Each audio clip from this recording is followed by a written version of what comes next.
Let's bring in retired Navy SEAL officer Mike Sarraille. Mike, when you look at the situation, especially regarding the Strait of Hormuz, I mean, Iran has, has virtually had its Navy wiped out, doesn't have an Air Force, as the president has said, and yet they still seem to keep control over the Strait of Hormuz. How long can that go on?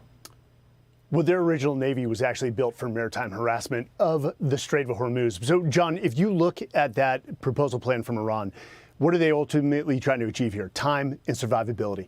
To them, victory is survivability out of this. And to my point, I would view what we've done in Iran thus far as round one, and that was the most kinetic round. We've decimated their military. I would actually advise the president that, given their sort of lack of reality of this situation, is to strike key infrastructure again to bring them to the reality of the situation, in that they have zero leverage. But at this point, I don't think we're going to reach what we want to reach, the red lines. No nuclear proliferation, no control over the Strait of Hormuz. It's time to strike them and remind them who's in control of this situation. The president says one of the problems seems to be that they don't, that is we, the United States, doesn't know who the leadership is. The first and second tiers of their leadership have been decimated. So how do you negotiate with a country where the would-be leadership is all arguing among itself? And if you look at that statement, I think we've got to give applause to the U.S. military. They did such a good job on the eradication of leaders that there is total disarray. And actually, that is an opportunity that we can seize to continue striking Iran and actually add more disarray to the situation until somebody who is moderate, yet still fanatical, but more moderate in nature, can realize that they need to come to the table for the survivability of the Iranian people, not the Iranian regime. President Trump says the hostilities have ended, but he's leaving the door open to restarting airstrikes if need be. Senator Dave McCormick, an Army veteran himself, says that's a wise course of action to leave open. Listen.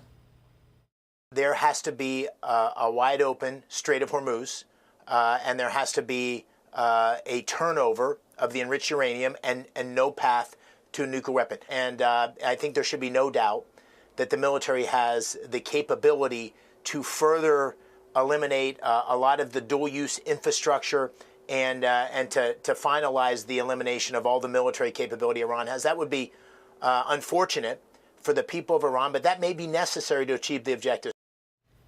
I guess that is my recurring question. You want the people of Iran to have, some sort of a functioning society when this is all over.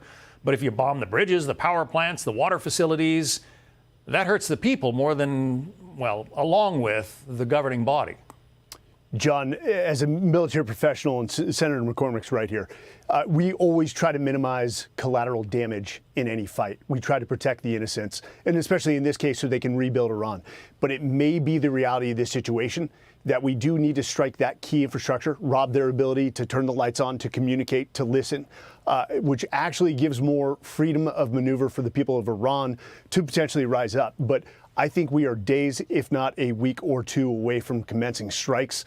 And then it'll be round two, of course, of diplomacy to see if we can get them to agree to our proposal. Yeah, KT McFarland, who was a deputy national security advisor in the first Trump administration, says the possibility of retaining more strikes against Iran might just bring them to the table. Listen. Maybe I think he's hoping for, what I would certainly hope for, is you make the pain so much, so fast, that at some point there is some tier of the leadership in the IRGC or the civilian leadership saying, okay, enough. We don't want to have a nation of 93 million martyrs. There's got to be somebody among those 92 million people who's willing to make a deal. Sounds like you kind of echo those same thoughts, Mike. I do. And it's given my experience over there, having fought against Iranian Special Forces, Quds forces in Sadr City in 2008. Again, it's all about survivability. They want this regime to stay intact, and they will continue to oppress the people if we don't do something about it. So that's why these strikes are critical, not only to the negotiations, but eradicating this evil. And this is a decision of good and evil, and the left is completely on the wrong side of history on this. They want to scream about the 60-day clock, and we look at precedents. Reagan did this in Lebanon in 82, 83, Clinton in Kosovo in 99, Obama in Libya in 2011. They all went beyond the 60-day clock, and we need to give the president and this administration the support to end something that has plagued us for over 47 years, my entire adult life. Wow. Yeah, it would be hard to have 535 people deciding the course of this battle. Mike Sarraille, retired Navy SEAL officer. Thank you. Thanks, John. Be sure to like and subscribe for all the Fox News latest on YouTube and catch full shows streaming now on Fox One.